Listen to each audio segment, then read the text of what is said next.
with all joy and peace in believing, so that by the power of the Holy Spirit, you may abound in hope.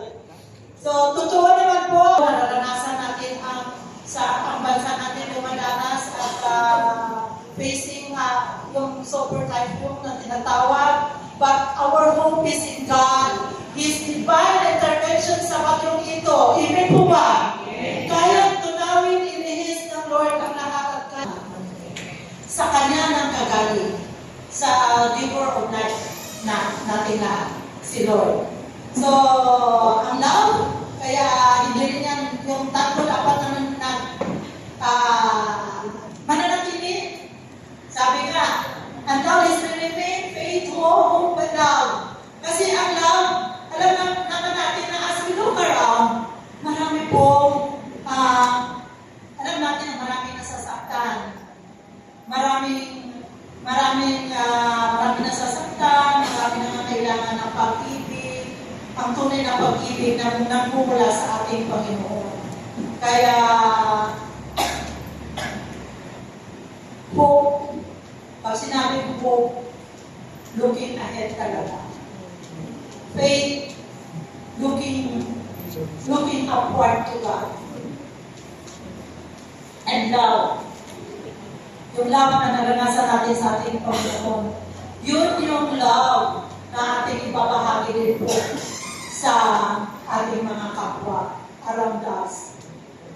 Magbigay na gagamitin ka na Lord, na mag-comfort sa mga hurting people, yung lahat na yung mga nag-grieve, yung nawala na mahal sa buhay, yung may mga sakit. So, yun nga. Yun po yung nais ng Lord. Yung faith, hope, and love, palagi na nanatili sa ating buhay. Hallelujah. Kaya mayroon po dito process of lost hope. Sa ating mga buhay, maraming nagilanan. Ito po yung common helplessness. Feeling mo wala kang silbi. Walang powerless ka, wala kang magawa, pero hindi mo iniisip. Hindi natin iniisip na may Diyos tayo na always behind us, always helping us. Yan po yung mga number one causes of hope, yung pessimism. Yan po ay expecting the worst in every situation. Kagaya nitong bagyo, imbis na hoping tayo, we're hoping God for His divine intervention, kaya ni Lord, imbis gano'n ang ating nasa isip, ang pessimism, iba. Naku, wala na, mag-world na, wala ng lahat. Mga gano'n, yun po ang pessimism. So, wala na pag-asa, kaya magbumukmuk na lang. Yan ang unfulfilled desires. Sa mga unfulfilled desire natin, dapat hindi ito ang magbibigay ng dahilan upang hindi tayo magmanatili sa Panginoon. Mawalan tayo ng pag-asa. Sabi ko nga, last year, kahit ako ngayong taon, nung na-diagnose ako na mayroon ko lang ganito, yung una parang na maging hopeless ako. Ano na magagawa ko sa buhay? Paano na ministry, hindi na ako magagamit ni Lord para gano'n. Pero nilityo ako agad ni Lord. Bumuho tayo sa Lord, back to the Word of God at doon ang usap ng Panginoon sa ating mga buhay. Kaya yung mga unfulfilled desire natin, mga pangarap na hindi natupad, move forward na at manatiling doon tayo kukuha ng yung mayamang pag-asa sa ating Panginoon. Amen po ba? Amen. Sa ating karamdaman na yan, mga relationship sa family, sa kaibigan, whatever. Kay Lord tayo kukuha. Ang pag-asa kukunin natin kay Lord at karamdaman natin, nothing is impossible with the Lord. At ang effect naman kasi pagka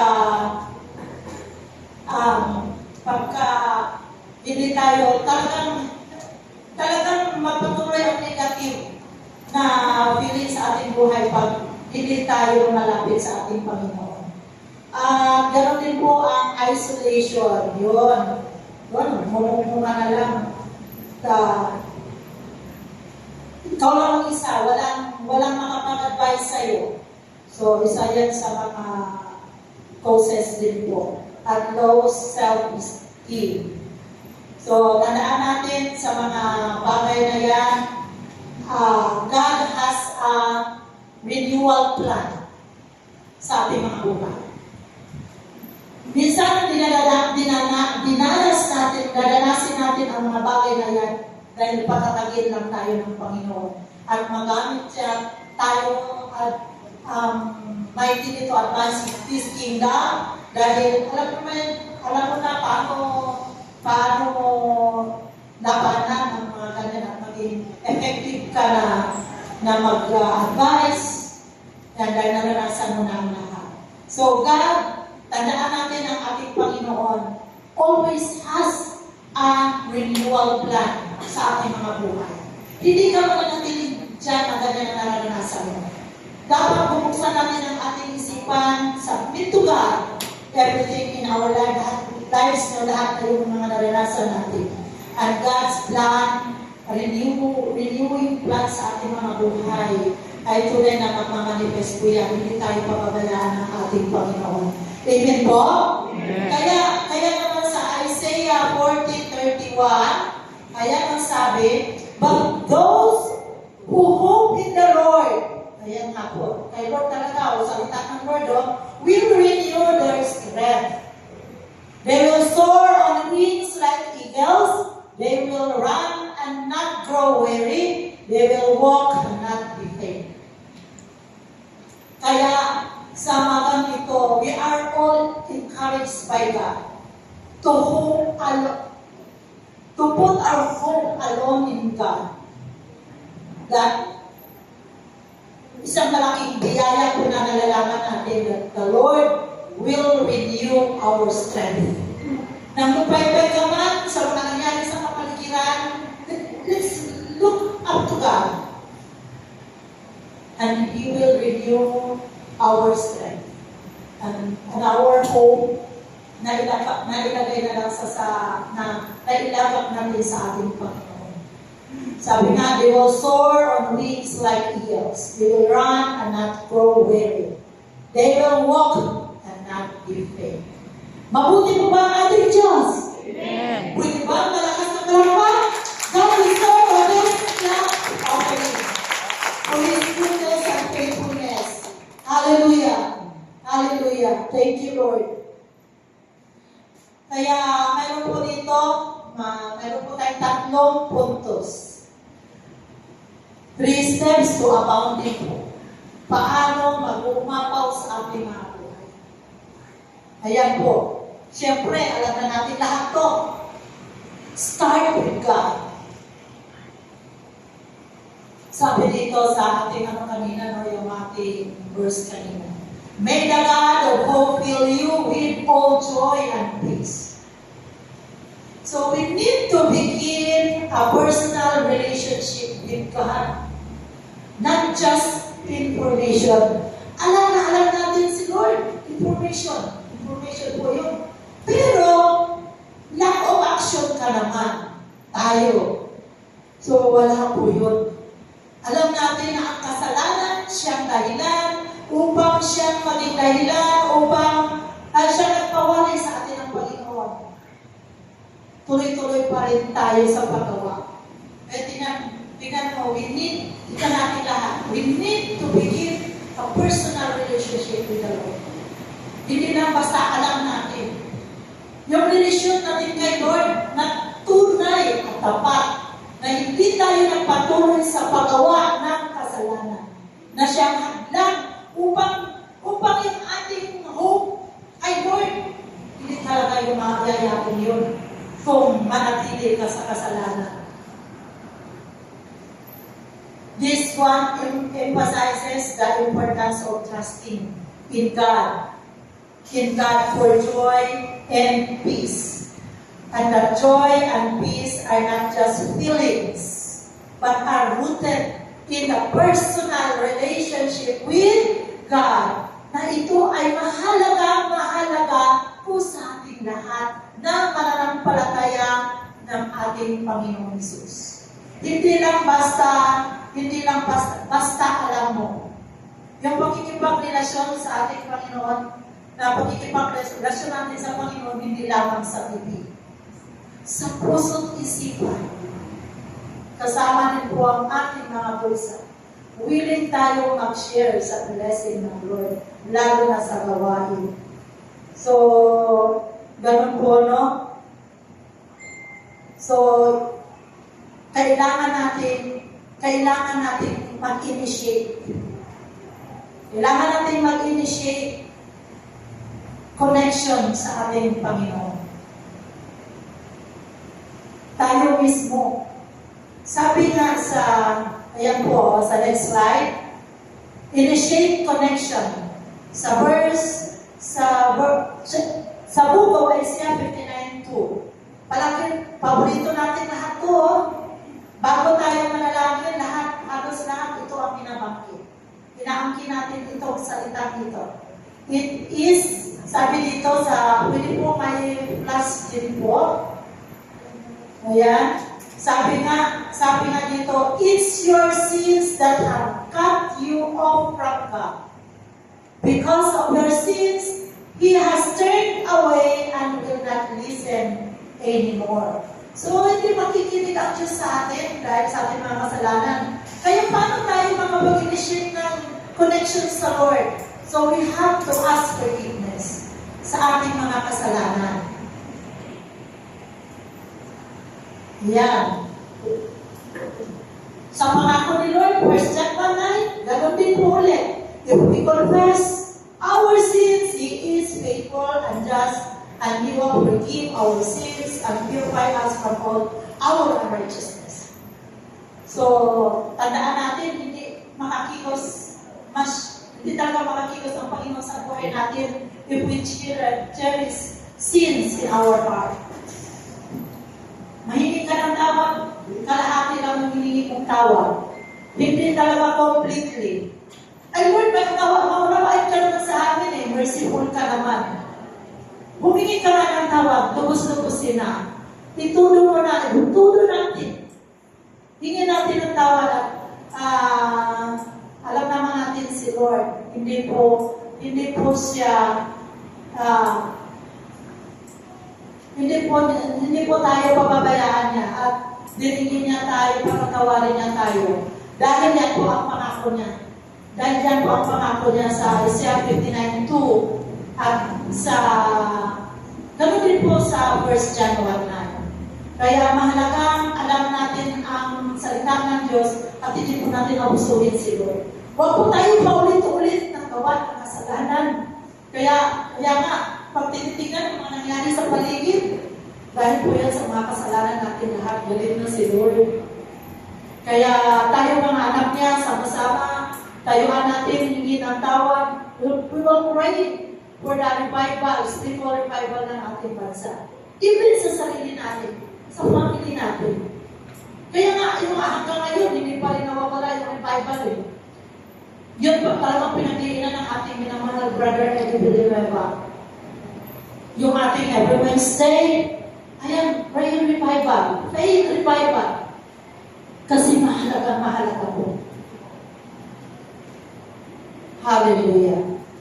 Hallelujah. And then invite His presence. Psalms 145 verse 18. Pwede rin pong pakilas. Ayan po. Sabi na, Lord, ang mas pinasa ko dito sa New Living Translation, okay lang po yan. The Lord is close to all who call on Him. Yes, to all who call on Him in truth. So, ganun kabuti ang Panginoon. Pag tumawag tayo sa ating Panginoon, He is close to us. Hindi niya tayo pahindihan. Who call on Him in truth. Hindi lang sa bibig-bibig, hindi sa mula sa puso. Kaya puti ng ating Panginoon. Kailanman, hindi tayo pinapabayaan, kahit nagkukulang tayo. Nandyan palagi. Nandyan palagi. He is always on time to rescue us all. Kaya ang ating pag-asa, lalong mag-abound yung ating hope dahil sa ating Panginoon. Doon sa Kanyang magsimula. Start with God. Let's initiate connection sa ating Panginoon by asking forgiveness and let's invite His presence. Hallelujah. Sabi nga sa yan nga, the Lord is so close to all people. Hindi siya nalayo sa atin. Sabi nga din sa pangako din ni Lord, asan shall be given. Paborito ko po yan. Nung hindi pa ko Kristiyano, may awan akong konti. Nabasa ko, sinarulo ko yun. Yun po ang naging sandalan ko yung ask and it shall be given, seek and we shall find out, and it shall be given unto us. Yung malayo ka sa pamilya mo, na wala kang ibang inaasahan na tutulong sa iyo. Na nasa isang lugar ka na wala kang kakilala. Mahirap. Nakarating ako ng Saudi, wala akong kakilala. Hindi ko alam ano madagnan. Iba ako galing ng mga Muslim. Pero by God's grace, yung palagi mong pagtawag sa Kanya, gabi-gabi, pupunta ako ng rooftop.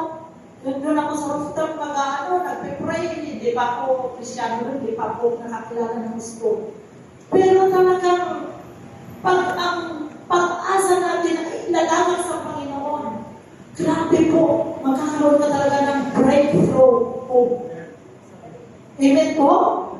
Kaya ang paghihirap natin, ang mga, yung nasa kawalan ka, na wala ka talagang nakikita anong nangyayari. Sa Lord talaga tayo huhugot. Kaya alam niyo po ba,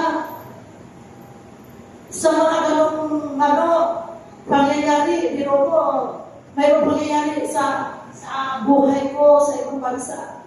Nalaglag ako sa hagdanan kasi wala yung mga amo ko noon. Nung naiwan ako, tumutulong ako, makyat ako, nagtulong ako ng linis na laglag. Ito yung aking likod. Mauna po, ako balik na. Pero glory to God, mabubuhog lang. Kaya yung panalangin, pag-asa, yung aking pinanampalataya ng talaga na yung pag-asa, kay Lord lang natin ilalagak at sa Kanya natin tukunin. Sa Kanya, it will start with God. Hindi po sa sarili natin at talagang mangyayari ang breakthrough hope sa buhay natin lahat. Ganon kabuti ang Panginoon. Pwede po bang malakas na malakpak sa ating Diyos? Kaya, yun na po, huwag natin kaligtaan, initiate connection with the Lord and invite His presence. Yung presensya po niya, it will bring healing and salvation sa ating mga buhay. Hindi lang physical, emotional, lahat po yun ang presence ng Lord. And then, yun, para yung to start with God, also, huwag kalimutan ang reading of the Scripture. Hindi natin kakalimutan yan. Sabi nga, kung pwede may ipakita dyan, sa Hebrews 4:12, sabi dito, for the word of God is alive. Alive po talaga ang salita ng Panginoon. And active. Kaya we have to open our Bible every day. Kahit ano pong busy natin, we have to give time to read and meditate the Word of God. Kahit busy. Kahit nahihirapan ka, pero masaya naman po. Yan. Pero hindi mahirap magbasa ng Bible. Hindi lang natin yung nagkabay ng Holy Spirit, the Lord, and He will help us understand His Word. And then, yung message, kukuha mo talaga ang message. Mayroon at mayroong mensahe si Lord sa buhay natin. As we read and meditate the Word of God. So, let us break the barrier na mayroon inilagay ang kaaway sa ating buhay. Magiging matatag tayo, hindi ang hope sa ating, hindi tayo titiwala kung ano mayroon ka sa buhay, kung marami kang kayamanan roon. Kay Lord natin ilagak ang lahat. So, praise the Lord. Sabi sa 2 Chronicles 16:11, seek the Lord and His strength, seek His presence continually. So, every day. Yun nga, parang, habang tayo ay araw-araw ay may mga natin, ay atin po yan sa uluhin. We have to memorize, sabihin natin, hindi na ako nakakasaulo. Pero, nasa saulo po yan magpaulit-ulit. Amen po ba? Babalik-balikan natin at gamitin natin hanggang talagang tunay na naiukit na sa ating puso at isipan. Sabi nga po dito, let us, sabi dito sa nasa slide, may the God of hope fill you with all joy and peace in believing. So, di ba? In believing. Peace in believing. So, we have to believe His promises. Talagang sa buhay natin, wala naman po talaga tayo magawa. Helpless tayo pag wala ang Diyos sa ating buhay at hindi tayo nananampalataya sa Kanya. Amen po ba? Talagang ang Holy Spirit, the power of the Lord, yung empowerment ng Lord sa ating buhay, ay siya din po nagpapalakas sa atin. Siya yung nag-i-enable sa atin to do what is right. To see what is wrong sa ating buhay. Kaya, yung mga promises ni Lord, pag wala tayong pinanghahawakan, ay wala din po tayong, yung buhay natin parang walang anong gabay, anong tawag nito.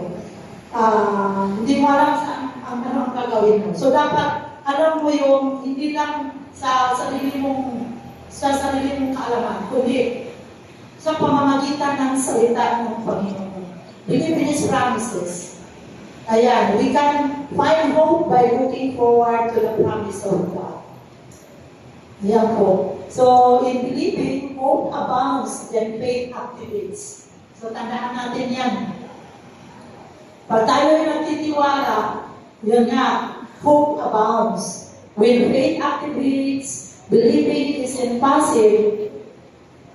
So talagang mag-aanggang ng tutubo sa ating puso.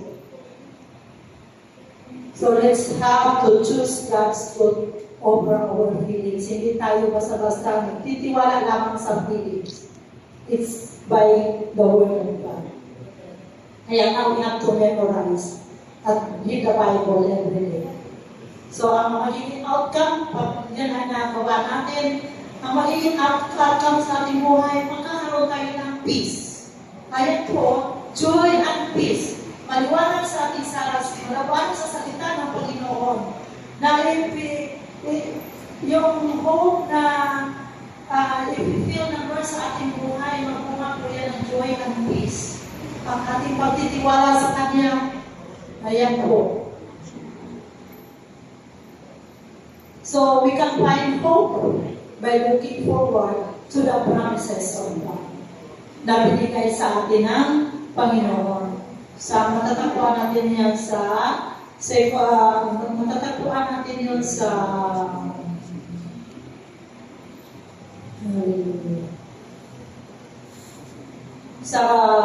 Second Chronicles 16:11. Ayan po. So, yun po, we will not forget to seek the Lord first and His strength and seek His presence continually. Every day, pagising pa lang sa umaga. Dahil hindi alam natin kung anong mangyayari. God only knows. Kaya, we have to delight ourselves in the Lord. Doon natin ilagak ang pananampalataya. Pangalawa is believe. Ayun po pangalawa kanina, and then next slide is believe in His promises. The hope of resurrection. So alam po natin kung ano po yung hope of resurrection. Ano? Pagdating ng araw, ayan po, pagdating ng araw, magkasama-sama na tayo sa ating Panginoon.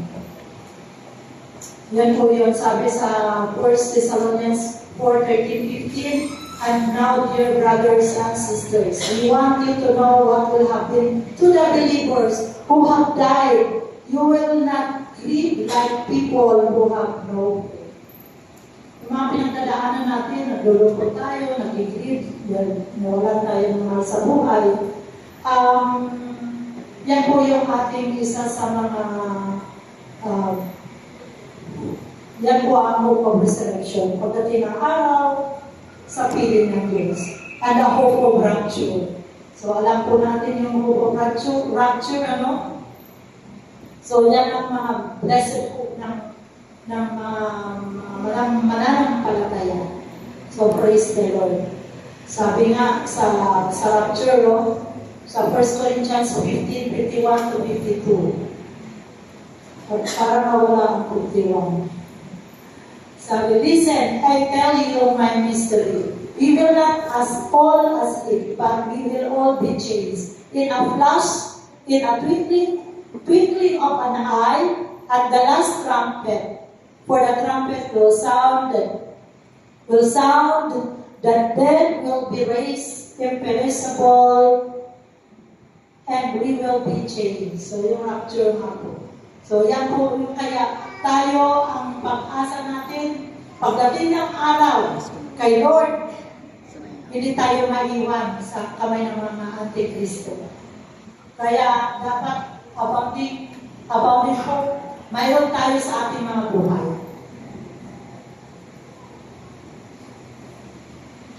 Hindi tayo magpalagyan lang niya because the days are the last days, malapit na po. Hindi po tayo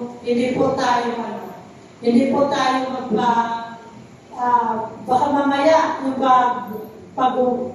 ang tawag dito, yung hindi tayo naging aware. Ginawa natin yung mga hindi tama. Baka biglang narating ng ating Panginoon tayo maiwan. Mahirap pero by the help of our Lord Jesus Christ, the Holy Spirit, mababantayan din po natin kung na siya tutulong ang Holy Spirit sa ating buhay. Malalaman din natin mag-iikot na yung mga ginagawa natin. Hope, ang ating mga pag-asa kay Lord natin ginalaga. Always, kaya nga sa number 3, always empowered by the Holy Spirit. Kaya ang buhay ng natin lahat, pag we are not empowered by the Holy Spirit, windan po ang ating mga buhay. Kaya papapansin po natin, tuwing may nalalangin, opening prayer, tuwing bago mayroong activities, anniversary, nag-pray tayo sama-sama, ang Holy Spirit bless, Holy Spirit filled na activity, na gawain, at mga buhay natin lahat. We feel the Holy Spirit para makamove really ang Diyos sa buhay ng bawat isa. Ganun kahalaga po sa ating mga buhay. Always empowered by the Holy Spirit. Hihingin natin lahat. Hihingin natin sa Lord. Kaya nga pag-isip pa lang, Holy Spirit, I don't know what will happen soon. Hindi ko alam ano mga kasusunod na chapter na namin nalalakaran sa araw na ito. Kaya we have to ask the Holy Spirit to be with us always. So the Holy Spirit is not, hindi lang siya comforter. He is our strength. Pansinin natin, pag hindi tayo nananalangin, wala kang reading of the Bible, weak yung buhay mo. Parang ang dali makapasok, mabilis ka makalit, hindi victorious yung ginagawa mo, maraming mga supply, dahil hindi natin kasama ang Diyos. So dapat seek ye first talaga. Seek first the kingdom of God. Unahin, pagkakisip, pagkila, thank you Lord, pagbangon pray. Ang gawain mo nga, pag pagka umaalis ako, na marami kaming kasama, pagka umaalis, ang gawain mo, gising ako pero nakahiga, nakakalubong. Nagpe-pray. Pagbangon ko din, sila ako sa hindi nila ako nakikita nagpe-pray kasi nakakalubong, nakakalubong siguro. Pero at least, uunahin natin talaga ang Panginoon. At tandaan natin, pag ibuuna si Lord, ang saya-saya talaga ng buhay. Everything smooth lang ang paglakad natin, the whole day. Kaya always, buhay ng bawat isa natin. We will ask the Holy Spirit to empower us all. Siya rin po ang magtuturo sa atin na gawin yan, ito yung tama. Ililid ka talaga. So, that's how God is faithful unto us. Ililid talaga niya tayo sa nais niya. Kaya sabi nga, may the God of hope in you, with all joy and peace in believing, so that by the power of the Holy Spirit, you may abound in hope. Puro kang mag-asa, hindi yung salita, ay, ano na naman, ganit. Parang puro reklamo. So, walang gano'n. So, talagang kailangan natin babantayan ang ating sarili. Hingin natin ang empowerment of the Holy Spirit sa buhay natin. Sa church. Let us all pray together para sa ating church, sa ating ka-churchmate. Hindi naman po na kailangan ako kahit naglalakad, nasa jeep, kahit na anong pagkawala, nakaupo ako, kahit minsan nagtuturo sa school. Alam niyo po ba yung nag-i-interested din yung kontak ko kung sino nagpapaalala sa akin ng Lord. Yan po yung yan po yung maging sensitive din po tayo kung ano ang leading ng Holy Spirit sa atin. Tandaan natin Matthew 7:7, ask it will be given to you, and seek and you will find, and the door will be open to you. Hingin natin kay Lord, ibibigay ni Lord. We have to come in faith unto our Lord Jesus Christ, the Holy Spirit, to be mananampalataya na natin. To be empowered by the Holy Spirit, we must come to God with open heart. Buksan natin ang aming puso talaga. Lord, kita mo naman lahat pag wala talagang hindi nakikita ni Lord sa ating buhay. Kaya tayo, huwag na natin ititira-tira konti sa ating buhay. We have to come in faith. So to be empowered by the Holy Spirit, we must come to God with an open heart and believe that He will heal you. Panampalataya natin that God will fill us with His very presence. And we have to desire and ask. I-desire natin. Empowerment begins with desire. Actively ask God for the Holy Spirit. Luke 11:13.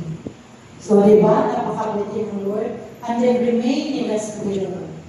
Manatili tayo. Let's continue nurturing our relationship with the Lord through prayer, worship, and obedience. Sa nababasa po natin salita, sinusunod po natin yun. Di ba?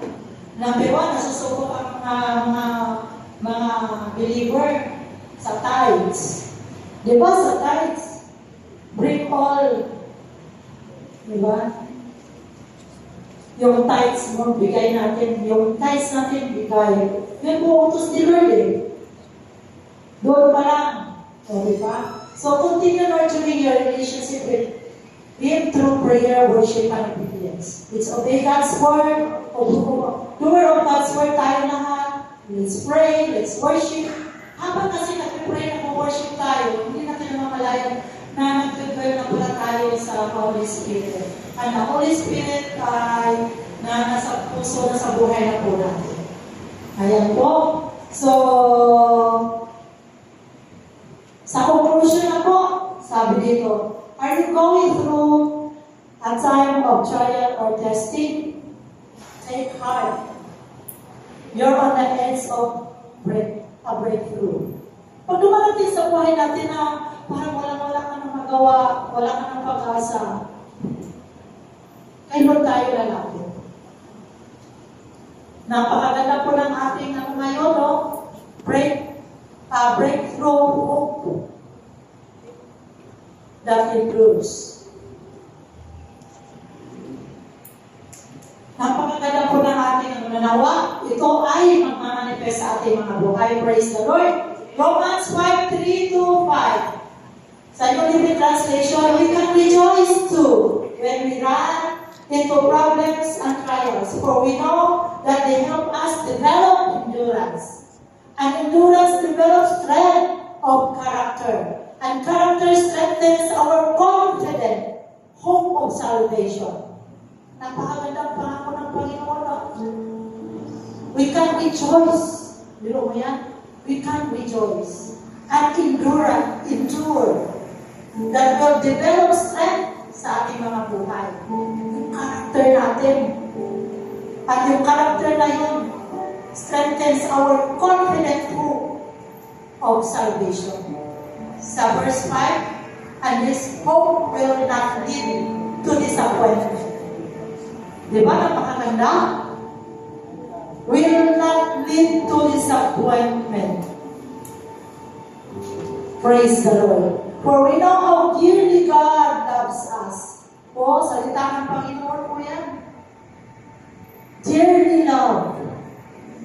Sabihin na natin, ay, mahal na mahal ako ng Diyos. Mahal ako ng Diyos. Di ba? Palakpakan na po natin ang ating Panginoon. Salita po ng Panginoon ito.